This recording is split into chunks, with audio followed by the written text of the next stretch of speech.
प्रधानमंत्री नरेंद्र मोदी का ये 2 दिवसीय बिहार दौरा, जहां पर पहले दिन ऑपरेशन सिंदूर की बातें और दूसरे दिन यानी कि आज जब प्रधानमंत्री विक्रमगंज आएंगे तो 22 विधानसभा सीट को टारगेट करेंगे। शाहाबाद का जो पूरा इलाका है वो शाहाबाद का इलाका महागठबंधन का इलाका माना जाता है। वहां लेफ्ट की पार्टी इसका बड़ा बोलबाला है। 22 सीटों में से 20 सीट महागठबंधन की है और मात्र 2 सीट एनडीए की। और यही वजह है कि प्रधानमंत्री नरेंद्र मोदी ने खुद ही मोर्चा संभाला है और विक्रमगंज जब जा रहे हैं तो 22 विधानसभा सीट का टारगेट दिया गया है। हर विधानसभा सीट के नेताओं को कहा गया है कि आप अपने विधानसभा सीट के लोगों को लाइए और विक्रमगंज में लाखों की संख्या में भीड़ एकजुट होनी चाहिए। अगर हम 2020 के विधानसभा चुनाव की बात करें तो 2020 के विधानसभा चुनाव में 22 में से 20 सीटें महागठबंधन को मिली और 2 सीटें एनडीए को।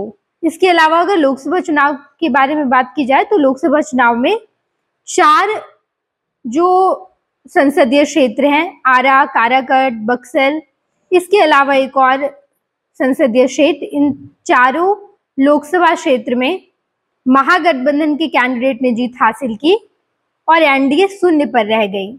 लेकिन 2025 के विधानसभा चुनाव में एनडीए ये नहीं चाहती कि ये 22 सीट हाथ से जाए। इस वजह से प्रधानमंत्री नरेंद्र मोदी खुद ही मोर्चा संभाले हुए हैं। बताते चले हम आपको कि जब आज विक्रमगंज जाएंगे तो शाहाबाद के पूरे इलाके को टारगेट किया गया है। 20 सीटों पर एनडीए को जहां हार का सामना करना पड़ा था उसे जीत में बदलने के लिए प्रधानमंत्री नरेंद्र मोदी 48,000 करोड़ रुपए से अधिक की परियोजनाओं का उद्घाटन और शिलान्यास करेंगे।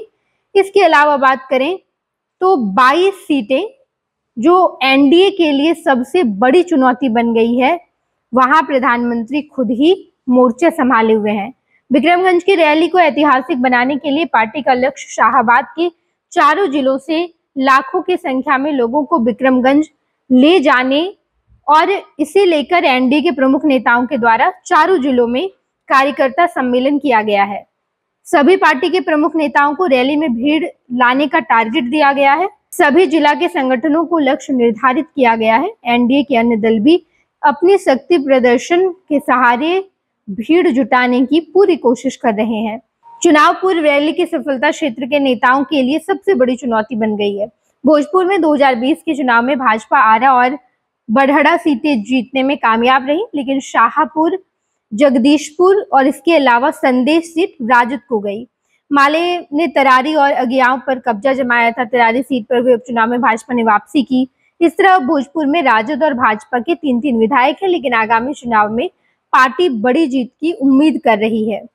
लोकसभा चुनाव की बात करें तो लोकसभा चुनाव में एनडीए शून्य पर रह गई थी। जब शाहाबाद के चारों लोकसभा सीटें सासाराम, काराकाट, आरा और बक्सर पर महागठबंधन ने कब्जा जमाया और एनडीए का स्कोर 0 था। ऐसे में आगामी विधानसभा चुनाव में शाहाबाद की 22 सीटें एनडीए के लिए सबसे बड़ी चुनौती बन गई है और इसी चुनौती के लिए प्रधानमंत्री नरेंद्र मोदी ने पूरा मोर्चा संभाला है। और खुद प्रधानमंत्री नरेंद्र मोदी जब विक्रमगंज जाएंगे तो वो 4 लोकसभा सीट सासाराम, आरा, काराकाट और बक्सर, इन लोकसभा सीटों में जितने विधानसभा सीट आते, लगभग 22 विधानसभा सीट है, तो वहां प्रधानमंत्री नरेंद्र मोदी का टारगेट है कि उसे पूरा किया जाए। जो 20 का आंकड़ा प्रधानमंत्री नरेंद्र मोदी और एनडीए से छूट जा रहा है, उसी 20 के आंकड़े को पूरा करने के लिए आज प्रधानमंत्री नरेंद्र मोदी विक्रमगंज जाएंगे। कल के बारे में बात करें तो कल का पूरा दिन ऑपरेशन सिंदूर को डेडिकेटेड था, लेकिन आज चुनाव की बात की जाएगी।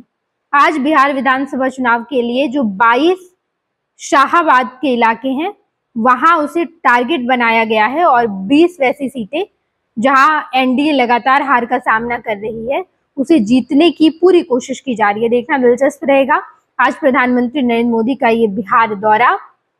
आज जब विक्रमगंज जाएंगे तो क्या वो 20 सीटें प्रधानमंत्री अपने पाले में ले लेंगे?